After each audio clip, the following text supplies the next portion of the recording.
coach Elirei, coach Fimbo, bota la place oyo, batutu bagenda kozwa mbasu. O babeti batu mbasu, tato apesaka batu mbasu yeyo. Mais tatango ye moko azwi mbasu. Siko na ye rotuna ye ngamoko maître Acha na ye rotuna ye. Soki kosila ndenge nini pe na yo salukelo nzamba lingi te. Père, tala kaka boye, ozo souffrir boye. Tala likolo ndenge komi souffrance a boye. Siko yo moko siko ndenge ozwi mbasu, yango po yo bambaka batu mbasu, yo moko ozwi mbasu. Siko osa ndeni.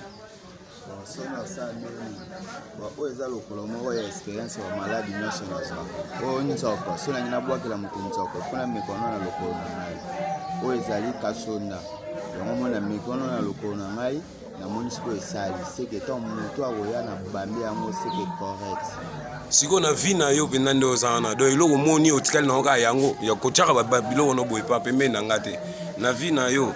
Donc nyonso moni donc oyo moni okoki kosala yango ozoboma nzoto oyo nzambe apesi yo mpo nzoto yango ezwi bamaladi ebele yo moko tala na niveau oyo na niveau oyo okolukela ya nzambe te naoboma nzoto te nzambe babi banyokolaka kosome molimo te poso ezalaka nango eloko moko bato nyokola yango me molimo mozwa eza te mbadi nabangi yo